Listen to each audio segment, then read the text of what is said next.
Vamos a dar gracias. Vamos a comenzar con este estudio. Por favor, si me acompañan orando. Señor, te damos gracias esta mañana. Gracias por tu misericordia, gracias por tu gran amor, por tu Espíritu Santo que mora en nosotros y que nos hace sentir este gozo de dedicarte este día y esta mañana especialmente entre nuestros hermanos, a comentar de tu palabra, a conocerte mejor, a entender cómo quieres que vivamos y que en cada uno de nosotros caiga la razón que tú quieres, Señor, para de la misma manera y unánimes rendirte cuentas y vivir una vida cristiana como tú la pides. Sé en nuestro entendimiento, sé en nuestro gozo de esta mañana, Señor, sé con nosotros. Gracias por tus bendiciones, gracias por esta lluvia, gracias por la vida de cada uno de mis hermanos. Te deseamos, Señor, que estés en cada uno de los corazones y las iglesias donde se esté predicando en tu santo nombre. Bendícenos esta mañana y que todo el culto, Señor, sea de total adoración y alabanza a tu nombre, que seas honrado siempre. En el nombre de Cristo Jesús te lo pedimos. Amén. Bien, vamos a continuar con esta parte del capítulo 8 que estamos viendo de este método que se llama pacificadores. Y vamos a recordar la última parte en donde nos quedamos. Estábamos hablando de este punto de los ídolos. Una de las tantas razones que nos dicen que hay que hacer en el método, dice que veamos en realidad que cada uno de nosotros tiene ídolos y que si vamos a confrontar una situación con nuestros hermanos, algún conflicto, el que sea, probablemente tengamos ídolos que van a interferir. Quiero recordarles lo que habíamos visto antes. Teníamos en el capítulo 8, decíamos que hablemos con sinceridad, hablemos con la verdad, de que realmente hay un problema, realmente hay un pecado, realmente hay un conflicto. No podemos evitarlo de hablar de ello. Vamos a solucionarlo, tenemos que decir, con todo lo que te quiero, con toda mi buena voluntad, tenemos un conflicto. Vamos a hablarlo y hay que hacerlo de la mejor manera. Y habíamos dicho lo que cita el autor, decía, traiga esperanza mediante el Evangelio, y era el principal propósito de realmente ir a rescatarlo, no de ir a aplastarlo, sino de ir a rescatarlo de donde está y devolverlo a los pies de Cristo. Esté listo para escuchar, y todos estos aspectos que nos da en el momento de escuchar a alguien, y dice esperar, que se exprese, que nos explique, atender, realmente atenderlo, realmente recibirlo con su problemática, escucharlo, darle una atención, aclarar los puntos, porque puede ser que no hayamos comprendido el problema, reflejar, y es donde nos vemos en él, nos vemos en la persona y vemos incluso lo que la persona ve de nosotros, que no hemos visto. La persona nos puede estar diciendo, es que tú has sido arrogante o es que tú me has lastimado, y puede ser que no lo hayamos visto antes. Así es que es importante cada uno de estos puntos seguirlos. Después decía, concordar, y aquí decíamos que teníamos que, todas las cosas que en realidad son justificables o son ciertas, que nuestro hermano o la persona a quien estamos llamando la atención tiene razón, tenemos que aprobarlas y decir, tienes razón, tienes estas dificultades, estoy de acuerdo contigo, porque si no la persona se siente como que solamente vemos en ella un error, solamente vemos en ella una mala disposición, el pecado o el error que cometió, y no le estamos dando credibilidad a su situación. Así es que concordar es muy importante. Y vimos en la semana pasada, vimos estos últimos, los siguientes, que es la lengua del sabio brinda alivio, y cómo podemos con palabras dar aliento en lugar de castigar o en lugar de lastimar. Y dice, transmita gracia, haga juicios benévolos. Esto es muy importante. Las apariencias no son en realidad siempre eso, y somos muy dados, decíamos, a que en una primera instancia lo que inmediatamente pensamos del hermano es resaltar su pecado.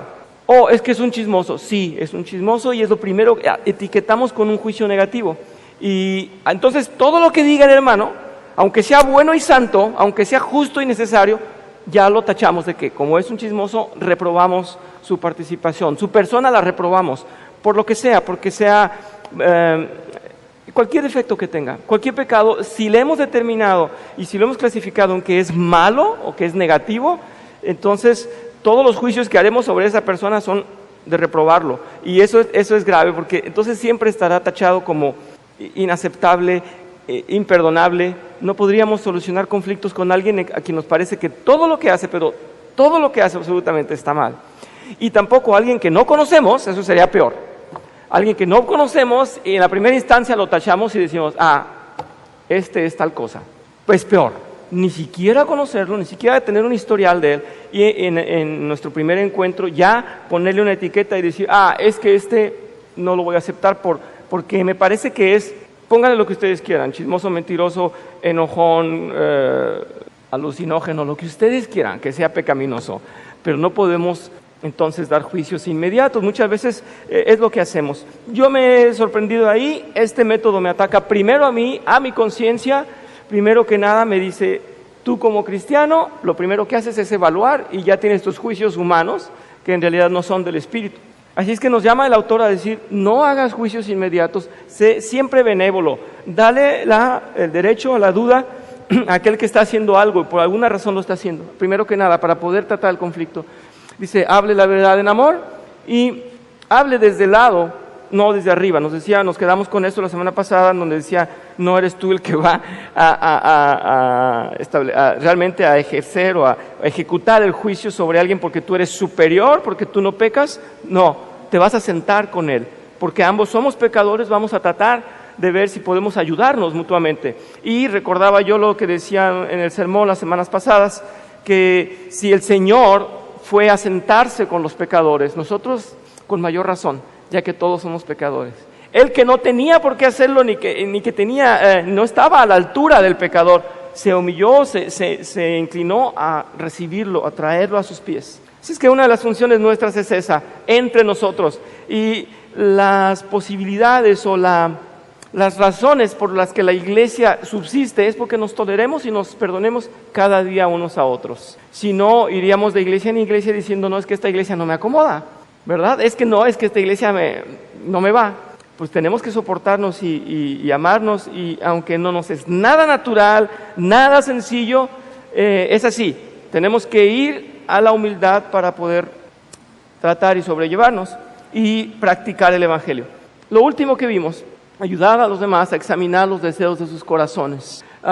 Voy a presentarles una gráfica después, vamos a hacer la introducción o la reintroducción, ya que habíamos visto esto.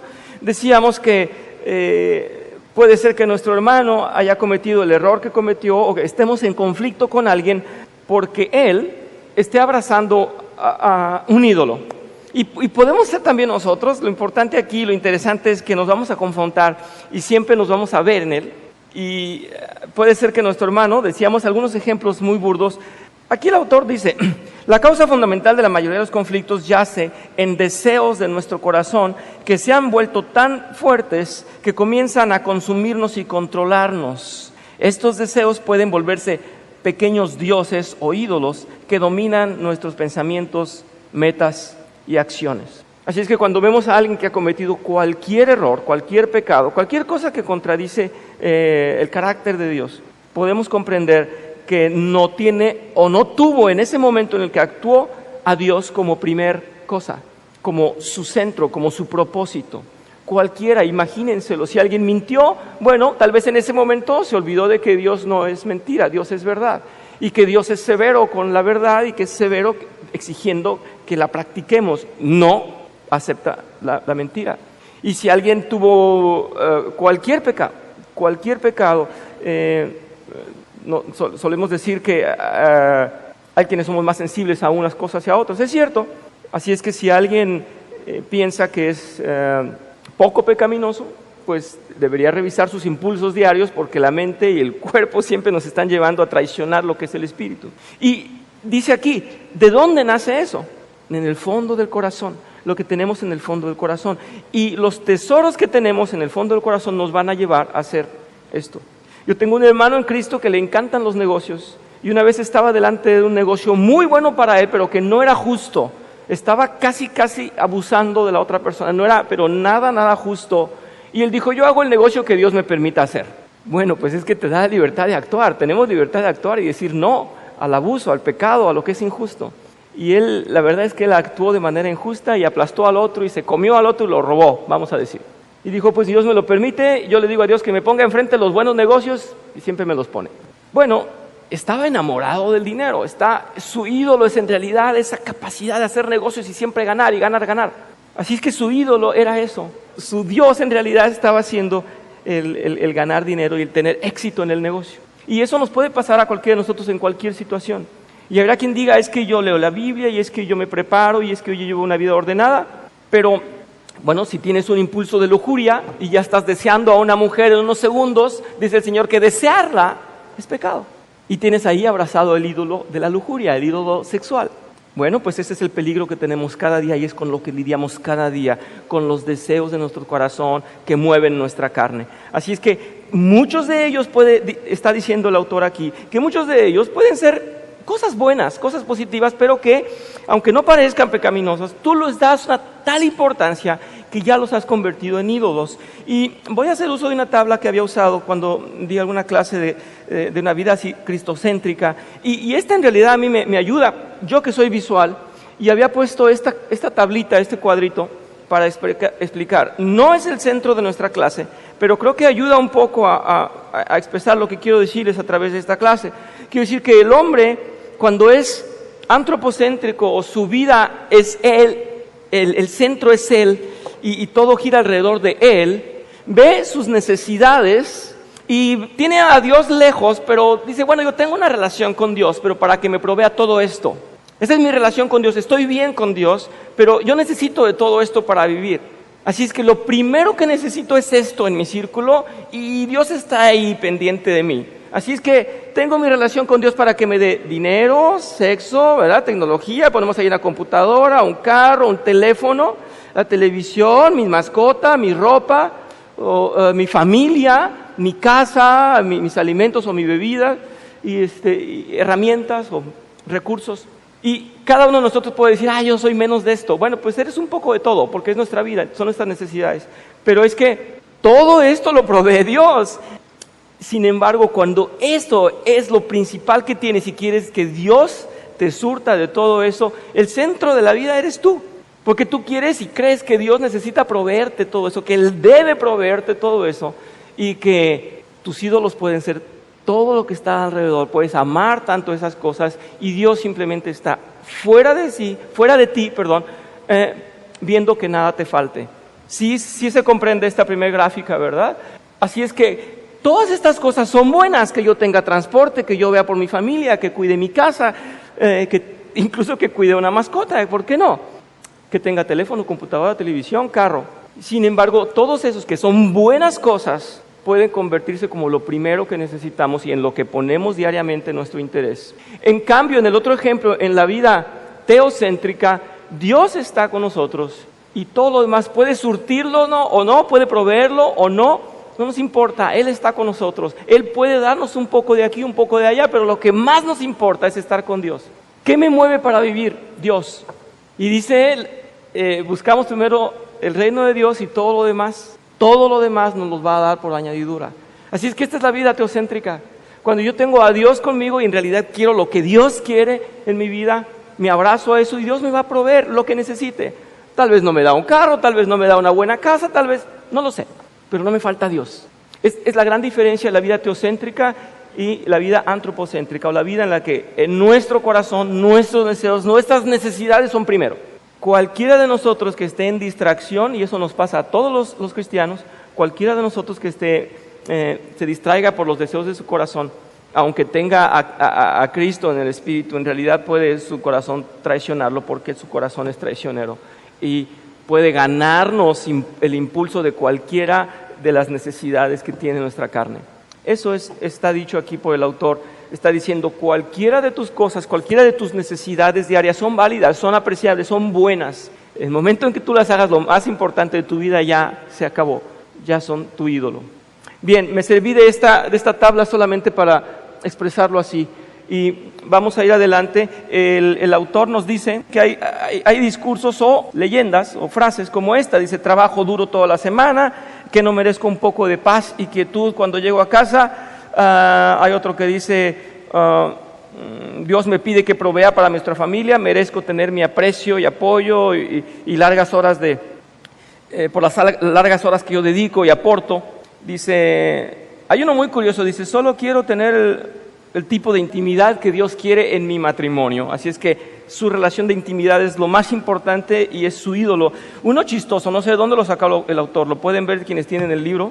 Dice, es mi nieta, si no la veo más seguido, pensará que no la amo. Bueno, es el centro de su vida, no importa que la casa no funcione, pero mientras ella esté con su nieta. Es mi pastor, así que deberá visitarme más regularmente en el hospital. Es muy bueno que sea tu nieta, es muy bueno que sea tu pastor, pero no dependes de que esté todo el día contigo en el hospital. Estás haciendo una principal necesidad, estás enfocándote solo a eso. Yo cumplí con mi parte del contrato, así que merezco ser pagado. Bueno, tal vez la intolerancia a los demás sea un problema contigo, y tal vez el ídolo seas tú mismo. Voy a hacer un comentario acerca de un libro que se llama Gospel Coach, de Scott Thomas y Tom Wood. Y este señor habla acerca de los pastores y dice, es que los pastores, en el momento en que están llamando la atención, pueden descubrir que ellos también tienen un ídolo y pueden decir, yo no necesito que me revisen, yo necesito que me den consejos, yo soy el que da los consejos, yo no necesito consejos. Y él en este Gospel Coach está diciendo, tal vez tu liderazgo necesita ser evaluado por cómo reprendes a los demás y cómo ellos te ven a ti, qué tantos humildes pecadores tienes que vayan y se sienten y digan, pastor, estoy lidiando con el pecado, estoy lidiando con la lujuria, estoy lidiando con la deshonestidad, estoy lidiando con mi carne. Y dice, a partir de que tú puedas hacer una lista y decir, es que este mes tuve 3 o 4 que se acercaron a mí porque están lidiando con el pecado, es que puedes evaluar probablemente que estás abierto a recibir esa mano de necesidad, pidiendo ayuda de parte de tus fieles o los fieles que van a tu iglesia. Y está diciendo que hay pastores que no toman vacaciones porque su ídolo es decir, es que como yo trabajo, como yo me esfuerzo, yo sí soy santo. Bueno, puede ser un ídolo. Bueno, aquí yo conozco al pastor y sí toma vacaciones, pero quiero decirles lo que pasó conmigo, porque sí es cierto, los líderes tenemos esa competitividad con los demás y a ver quién es más trabajador, más eficiente y quién participa más. Y yo cuando empecé a dar clases aquí, yo dije, no, yo quiero organizar esto y quiero dar más clases. Y había 3 maestros de escuela dominical. Yo decía, pues yo quiero dar más, porque yo tengo métodos, entonces yo quiero organizarlo. Y ellos vienen con un tema diferente cada semana y yo quiero ser el que los organiza. Yo quería ser más que los demás. Y me dijo el pastor, ¿por qué no primero empiezas, das tus primeros pasos y después hablamos? No, es que yo ya tengo un plan y lo podemos hacer así, yo. Bueno, vamos a ver, pero ¿por qué no me hace caso el pastor? Yo puedo trabajar más que los demás. Voy a abrir una clase de teología y abrí mi clase de teología porque ya estaban ocupados los demás, pues yo quería tener el jueves para mí y yo tenía mi jueves.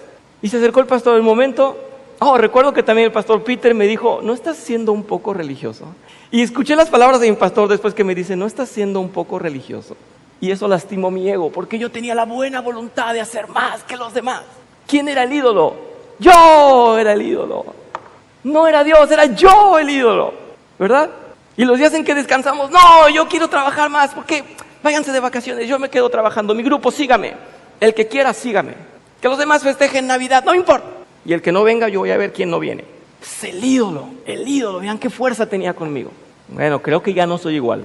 Es en la conciencia de cada quien, pero es tan fácil seguir realmente eso que nos acaricia el corazón, el ego.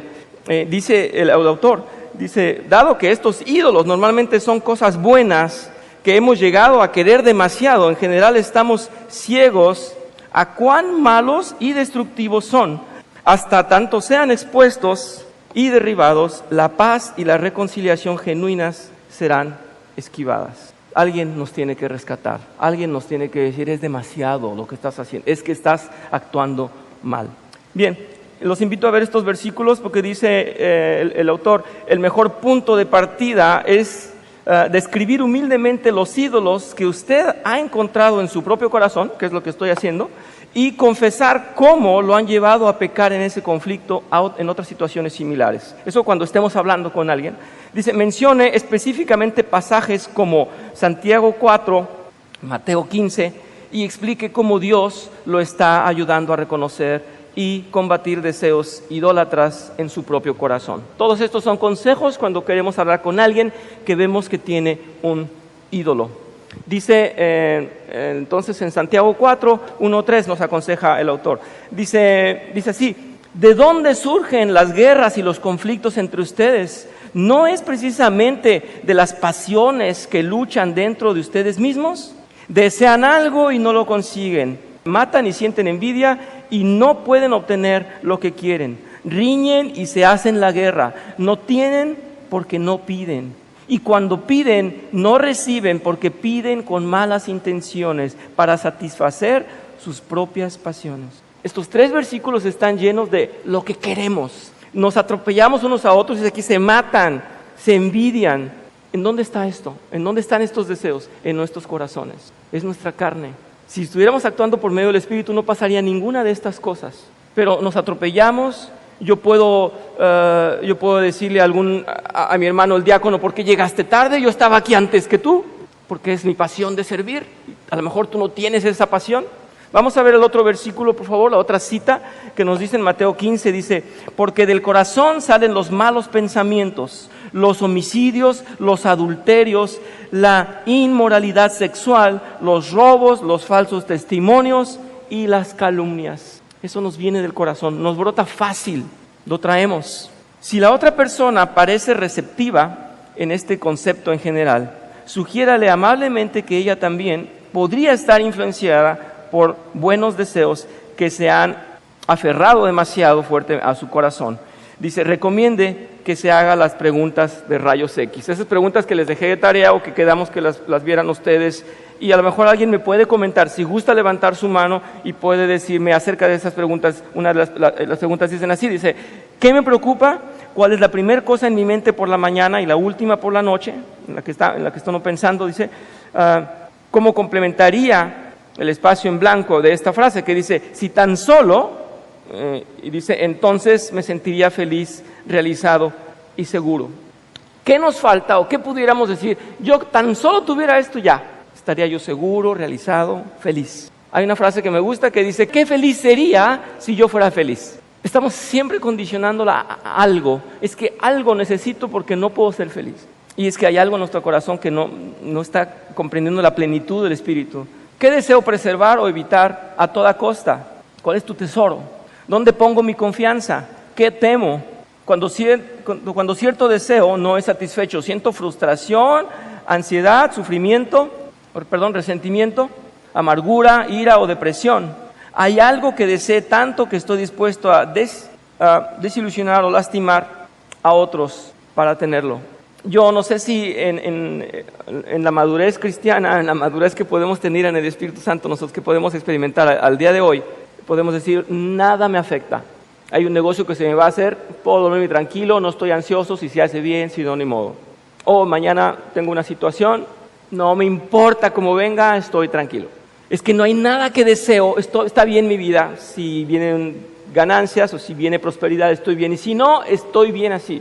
¿Quién de nosotros en realidad está pleno y no le dice su corazón, necesitas esto, hazlo, lo tienes que lograr? Yo a veces veo a nuestros jóvenes estudiantes, los veo a veces angustiados por muchas tareas y hay una también competitividad entre los jóvenes que a veces es muy negativa y los veo estudiando porque si no, no van a lograr, si no, no van a llegar y si no, no van a hacer y puede ser que esos retos sean positivos, pero también muchas veces están muy estresados porque es el centro de sus vidas. Y yo creo que desde muy temprano podríamos educarlos en que hay que esforzarse por todo y sacrificarse, pero dormir en paz. Podría ser, es lo que dice el autor. Si le parece que confía en sus intenciones, podría mencionar, dice, comportamientos específicos que sugieren la existencia de un deseo subyacente que ha crecido demasiado en ella. Dice, si bien usted no puede decir concluyentemente a las personas lo que está ocurriendo en sus corazones, puede plantear el tema y alentarlas mediante el ejemplo o la enseñanza amable a examinar sus corazones y liberarse de los ídolos que a menudo avivan el conflicto. Es decir, si podemos dar un poquito de vueltas y leer los versículos de, ¿sabes qué? Que los deseos están en nuestros corazones y son malos deseos y a lo mejor tú tuvieras algo que estás dándole más prioridad que a Dios y podemos ir de puntitas, probablemente veamos que la persona cede y dice, es cierto, hay algo que me inquieta y yo actúo así porque tengo angustia y actúo así porque no soy feliz. Pudiera ser, y dice, y si no, entonces tendremos que ir muy lentamente a hablar de su problema más al fondo en su corazón. Otro consejo que se nos da ya para dejar esto, dice, Escoja el momento y el lugar correctos. Todos estos son consejos que pudieran parecer muy obvios, pero sí nos sirven, y yo sí aconsejo que así como a mí me ha impactado el método y me ayuda, nos ayude a todos. Dice que tenemos que comprender el momento en que debemos exponer un problema, que no vamos en cualquier situación, ya si tenemos a la persona enfrente a hablarlo, nos puede ganar la emoción, puede ser que no esté preparado para escucharnos. Y cuántas veces un problema que es serio, que es de sentarse y hablarlo, lo queremos hablar en 2 minutos, y es terrible porque no vamos a solucionar nada, podemos empeorar todo por haber sido imprudentes. Hay que tener prudencia para hablar del problema. Yo he sido muy imprudente en mi vida, y yo he cometido mucho el error de querer solucionar las cosas tajantemente, muy directo, decirlo en 3 frases y que se arregle ya, y las cosas no son así. Yo creo que con la edad, no sé si por la energía natural de la carne o por el razonamiento, espero que sea por el razonamiento y el espíritu, le doy a los problemas un poquito más de tiempo para arreglarlos. Dice así: el sentido de la oportunidad es un ingrediente esencial de la comunicación efectiva. El sentido de la oportunidad. Dice, ¿en qué momento vemos la oportunidad de realmente tratar un problema? De ser posible, no trate temas sensibles con alguien que está cansado, preocupado por otras cosas o de mal humor. Tampoco debe encarar a alguien sobre una inquietud importante a menos de que tenga suficiente tiempo como para tratar el tema en profundidad. Sería peor dejar el asunto a medio exponer. Si han experimentado como yo, hemos cometido errores, a veces queremos tratar problemas y empezamos mal, lo desorganizamos, lo dejamos a medias y el conflicto queda peor. Adelante dice: asimismo, preste atención cuidadosamente al lugar donde hablarán, a menos que sea necesario, no trate temas sensibles frente a todos. Eso es muy importante. Creo que sí es demasiado inmaduro o poco inteligente querer tratar un tema cuando nos están escuchando los demás, y es correcto o es recomendable buscar a la persona a solas. Trate de encontrar un lugar que esté libre de distracciones como la televisión, otras personas y ruidos fuertes. Si la persona con la que necesita hablar podría estar nerviosa o tensa, es prudente escoger un lugar donde se sienta relativamente segura. Así es que bueno, es muy sabio invitar a la persona a tomar un café. Yo recuerdo, y sí puedo decirlo, Gabriel y Cindy un día invitaron a cenar a un hermano con quien nadie quería hablar. Y todos estábamos como, ¿cómo le hacemos? ¿Y cómo le hacemos? Varios de nosotros. Y ellos dijeron, no, vamos a invitarlos a cenar y hablamos. Y yo dije, ¡qué sabio! Y ya estaban cenando en su casa. Yo dije, pero si yo no me atrevo a enfrentarlos. Ya estaban a gusto cenando con él. ¡Qué inteligente!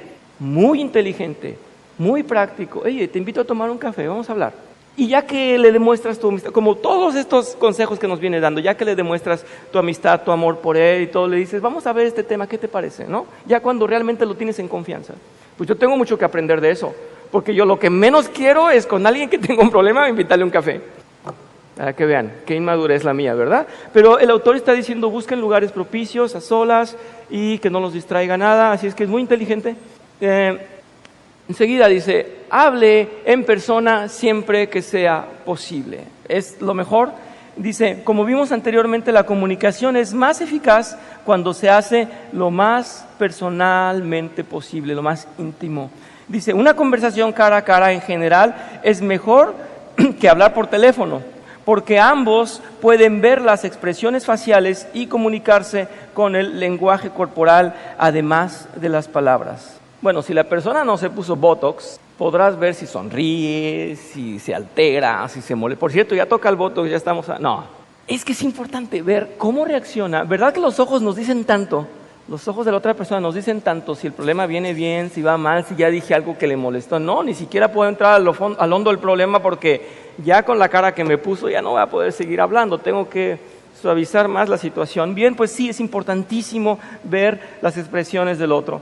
Dice, por otra parte, hay veces en que hay otras formas de comunicación útiles. Por ejemplo, las personas de nuestra sociedad no están acostumbradas a que alguien llegue a su casa para una conversación importante sin avisar antes. Bueno, esto es de mal gusto.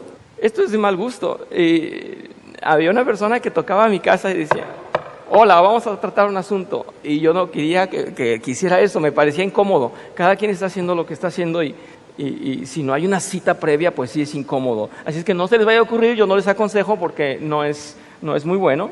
El método, el autor nos está diciendo que no es lo mejor. Por lo tanto, dice, podría ser prudente llamar por teléfono para acordar una conversación, ¿verdad? Hacer una cita, ¿verdad? Si hay temas delicados involucrados, no entre en explicaciones largas por teléfono. En cambio, exprese su deseo de encontrarse cuanto antes sea conveniente para la otra persona. Es decir, llegar a un acuerdo. ¿Cuándo puedes? ¿Cuándo te es más favorable? ¿Cuándo vas a ir cómodamente a hablar conmigo? Tal vez ustedes han experimentado que nos dedican un espacio y nos dicen nos vemos a tales horas y vas a hablar, pero la persona está ocupada. Y tú dices, bueno, pues entonces vengo otro día. No, si para eso te cité, tengo tiempo, pero está haciendo 50 cosas. Entonces dices, bueno, pero es que íbamos a hablar. No, pues habla. Pero yo estoy haciendo mis cosas, que es de mal gusto. Así es que tienes que plantear y decirle, cuando puedas, cuando tengas disponibilidad de sentarnos a hablar, realmente vamos a hablar. Y dice aquí, las cartas, ya no se usan mucho las cartas, pero para quienes escriben todavía, a mí me gusta escribir, pero dice, las cartas a veces pueden cumplir un propósito útil. Si la otra persona se ha rehusado a responder positivamente a llamadas telefónicas o conversaciones personales, una breve carta podría ser la única forma de invitarla a una comunicación adicional. Si usted debe recurrir a comunicarse por carta, escriba lo más personalmente y amablemente posible. Evite citar numerosas referencias bíblicas para que no parezca que está predicando. Además, al menos durante las cartas iniciales, no trate de explicar o justificar su conducta por escrito, porque probablemente sea interpretado mal. Use su carta para invitar a la comunicación y trate de dejar las explicaciones detalladas para una conversación personal. Es decir, te invito, mira, estoy arrepentido, pero creo que te traté mal, me gustaría que nos viéramos y entonces nos explicáramos. Y entonces te voy a expresar detalles. Me gustaría que cuando tengas un tiempo para mí, hay algo que no está, me gustaría hablar contigo sobre un tema difícil, creo que nos interesa a los dos, es muy bueno cuando tú puedas, y entonces ya le explicas. Algo que aprendí de mi hermana Linda, me decía, yo a veces tenía discusión con alguien y me decía, pero ¿no le dejaste claro que lo quieres? Y yo decía, ay Linda, qué aburrida, ¿cómo le voy a decir que lo quiero? Estoy hablando de otro tema. Y me decía, pero es que le manifestaste, Paco, tú no das abrazos, le diste un abrazo, no, pues ¿cómo le voy a dar un abrazo? Estamos hablando de asuntos, no, pues. Entonces me decía ella, te aconsejo que le mandes una cartita. Ay Linda, qué aburrida, pues déjale un recadito. Oh. Y me dijo, ¿sabes qué, Ben? Es que las palabras, cuando las pones por escrito, ahí quedan, y mañana o pasado, cualquier día lo va a volver a leer y va a decir, qué buena intención tenía. Entonces ya entendí que todo lo que tengas en emociones desbordantes no debes escribirlo, porque lo van a volver a leer y a leer, a leer. Entonces las cosas amorosas que te salgan más depuradas y con más cuidado, ya cuando están así en un resumen, puedes escribirlas y dejarlas. Vamos a ver qué nos dice el autor, porque yo creo que a él también le pasó esto, y algo que a ustedes no les pasa porque están tal vez leyendo el autor y diciendo, el autor es bueno. El autor pudo haber pasado por un montón de problemas para llegar a esto, así es que me gusta. Ayer estaba en un ejercicio que se hizo para la escuela de mi niño, los niños especiales, los niños diferentes. Hicimos una dinámica de grupo y nos pusieron a hablar con una persona, a ver, acerca de qué libro querían escribir. Pues era la pregunta que tenías que hacerle. Y me dice esta mamá, yo quiero escribir un libro acerca de la paciencia. Tengo 2 y no los aguanto. Los 2 son niños especiales y no puedo. Pero quiero escribir un libro acerca de la paciencia. Y dije, qué mujer tan inteligente. Qué interesante. Todo lo que has aprendido en tu vida, lo que más te ha costado, de lo que más sufres, quieres dejarle a alguien una guía porque alguien va a pasar por ahí. Y el libro Los Pacificadores no fue por alguien que nunca tuvo problemas.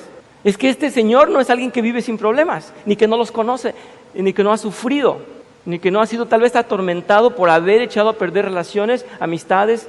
A lo mejor ha tenido que abandonar iglesias porque no supo comportarse, no lo sabemos, pero es que esta persona antes que nada pasó por donde estamos nosotros. Dice aquí, la ventaja de una carta es que puede ser leída y releída, aun cuando a la otra persona no le gusten sus palabras al principio, podrían parecer más razonables al volver a leer la carta más adelante.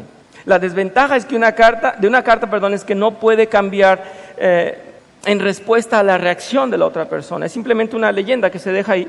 Dice, por lo tanto, si bien las cartas generalmente son útiles, las conversaciones personales normalmente son preferibles cuando se trata de reconciliar personas y solucionar problemas. Quienes han tenido novios en el siglo pasado, saben que la carta era importante y te quedabas con la duda, ¿qué habrá dicho cuando le leyó este renglón en esta parte? ¿Qué ojos puso? ¿No te quedabas así? Bueno, ahora no, los millennials no saben de eso.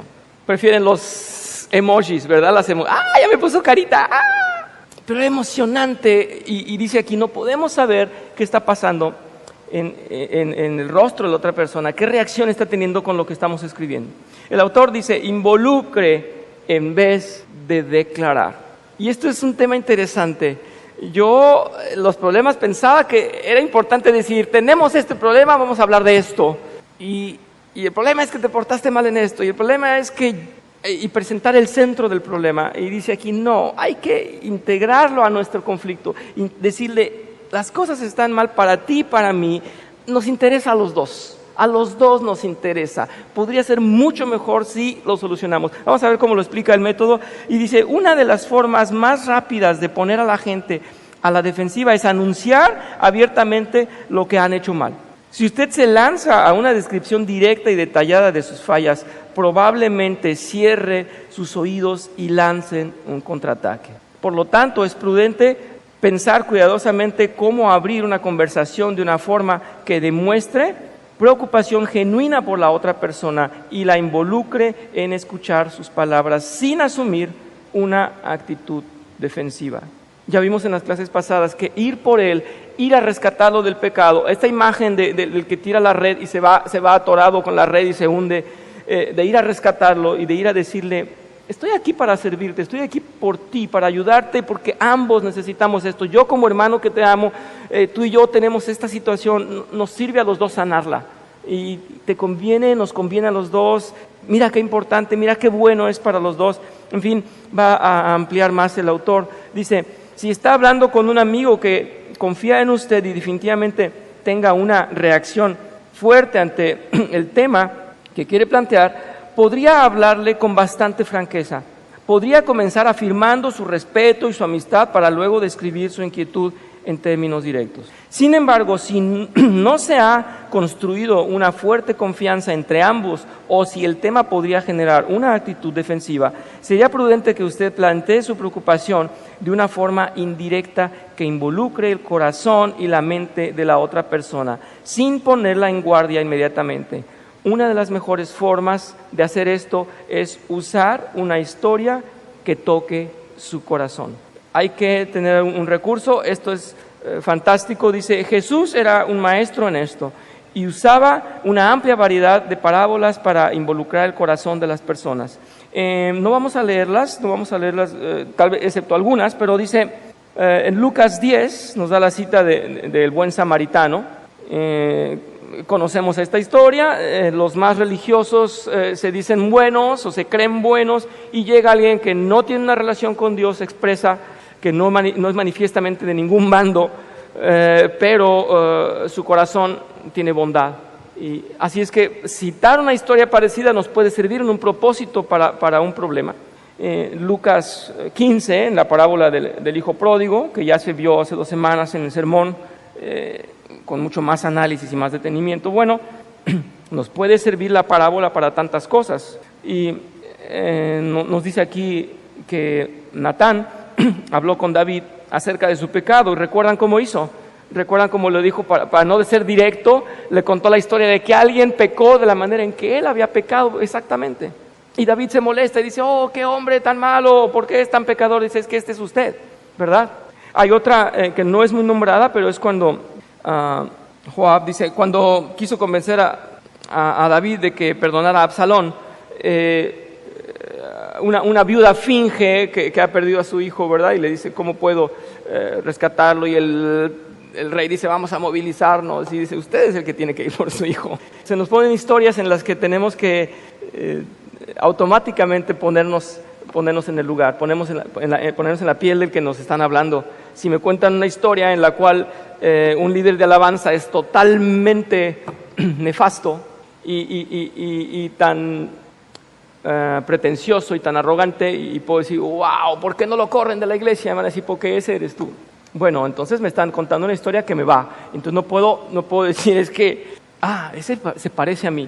Tal vez, si somos sabios, si nos acompaña el Espíritu, si oramos antes y si escogemos la buena historia, podremos traer a nuestro hermano de una manera dulce a fin de que diga, yo estoy igual. Bien. Una técnica similar consiste en usar una analogía o metáfora que haga uso de un concepto conocido de la vida de la otra persona como ilustración de su comportamiento. Es un poco más extenso. En Mateo 13 nos habla de la parábola de la mala hierba. ¿Recuerdan que dice, ¿qué hacemos? ¿La cortamos? Dice, no, porque van a dañar los buenos hierbas. Entonces, espérense a que den fruto y entonces ya separamos la basura del fruto. La parábola del tesoro escondido y la perla, no sé si la puse aquí, no, pero se las puedo leer aquí por si no la recuerdan, ya que es cortita. Mateo 13, 44 al 46, dice, el Señor dijo así, dice, el reino de los cielos es como un tesoro escondido en un campo. Cuando un hombre lo descubrió, lo volvió a esconder y lleno de alegría fue y vendió todo lo que tenía y compró ese terreno. También se parece al reino de los cielos un comerciante que andaba buscando perlas finas. Cuando encontró una de gran valor, fue y vendió todo lo que tenía y la compró. Bien, esto nos está hablando de situaciones que nos pueden ayudar realmente para hacer un detonante y aclararle a la otra persona que no tenemos una mala intención, que el propósito es en realidad ayudarlo y que probablemente tenga delante de sí la oportunidad, aprovechando la historia de alguien más, y que la experiencia de alguien más les sirva. Mateo 13, ¿sí? Tenemos la parábola de la red. En Mateo 15 dice, el más importante en el reino de los cielos. La parábola de la oveja perdida. Después dice, el hermano que peca contra ti. En fin, nos están dando citas de cómo las parábolas fueron usadas por el Señor Jesús y realmente conmovieron y convencieron o tuvieron un gran impacto a quienes las escuchaban. Yo sigo lamentando cuando alguien es, no sé si ateo o al menos no tiene su fe en Cristo, sino que es a veces como multicultural o puede ser como esto que decimos ecuménico y tiene muchos dioses o cualquier filosofía que tenga en su vida. Pero cuando escuchan una frase de Cristo, cuando escuchan una parábola de Cristo, muchas veces se doblan y dicen, sí, era un gran maestro. Bueno, pues que nosotros que sí amamos a Cristo, seamos buenos alumnos en ese sentido, que las parábolas sean parte de nuestra vida y que las podamos utilizar, que las podamos aplicar. Yo conocí a un hermano que en todo sacaba una frase bíblica, para todo, y en todo lo quería poner en práctica. Pues qué bueno, pues así debería ser, ¿no? Pero es que las parábolas tienen en realidad experiencias y no nomás se las inventó así el Señor. Nos quería impactar y quería hacer cambio en nuestros corazones por medio de la vida y las experiencias de otras personas. Puse una nota aquí para ustedes, una nota personal, en donde estuve viendo varias parábolas. No cabe duda que el Señor, ya sabemos que de lo que más habló Jesús, el tema principal, de lo que más habló Jesús fue del infierno, de la condenación.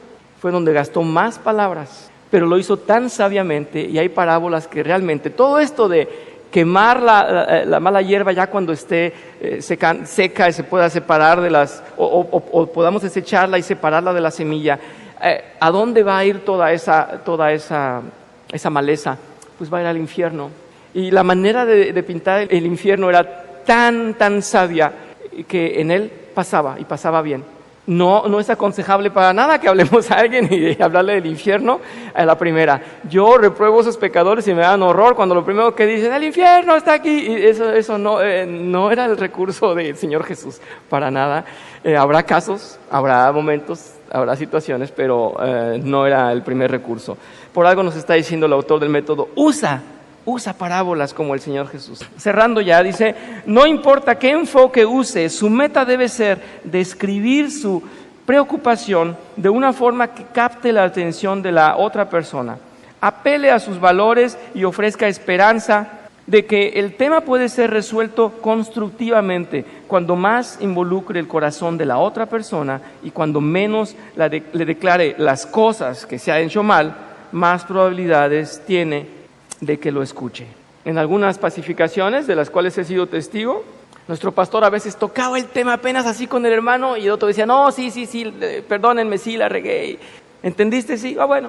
Y se iba, y yo decía, ¿por qué no le dijo en dónde y en dónde y en dónde los puntos? Y decía, es que ya entendió. No, pero le hubiera dicho, aquí. Ya entendió. De la carne, ¿verdad? La carne. Bien, vamos a dejar ahí. Muchas gracias. Y bueno, a mí sí me sirve este método, así es que me gusta mucho cada uno de estas indicaciones, cada uno de estos consejos. Parecieran tan ingenuos, pareciera que decimos, yo ya lo sé, es que eso yo lo hago, es que soy bueno en eso. Bueno, qué bueno. Y si no, cada detalle, cada punto tiene gran importancia. Si seguimos el consejo nos puede ayudar bastante. Pidamos a Dios entonces que nos ayude a cada vez resolver mejor los problemas aquí, entre nosotros primero y después con los demás. Vamos a dar gracias. Señor, te damos gracias sinceramente porque nos enseñas que nuestros corazones están contaminados por ídolos, que nos abrazamos constantemente y eso es algo que lamentamos, a cosas materiales, a cosas y a necesidades y a placeres y a nuestros gustos y a nuestros fines. Bien dice tu palabra, el hombre está en constante pecado, en constante inclinación a pecar. Y tú nos has llamado, tú nos has sacado de ahí, tú nos has rescatado, que no se nos olvide que el Espíritu Santo nos guíe y no nuestra carne y no el engañoso corazón que tenemos. Que seamos conscientes, que seamos fuertes y constantes en ti para no dejarnos llevar por las corrientes del mundo y que podamos, cada vez que queramos solucionar un conflicto, Señor, que estés ahí con nosotros, que encontremos los recursos y las estrategias, porque por encima de todo eso pues estás tú, Señor, y sabemos que tú nos puedes guiar. Danos la luz en el momento, porque cada situación y cada conflicto tiene su manera de tratarse. Que seas tú el que nos guíe y que todos estos consejos sean, Señor, solamente recursos que vamos a usar, pero vamos acompañados por ti, Señor. Sácanos adelante en las situaciones difíciles, Señor, que seas honrado tú siempre y que podamos arrepentirnos pronto cuando nos están llamando la atención. Bendícenos en este día. Gracias por la bendita lluvia, por este momento que pasamos juntos, Señor. Sé con nosotros en el sermón y en todo este culto de esta mañana. Te lo pedimos en nombre de Jesús. Amén. Gracias.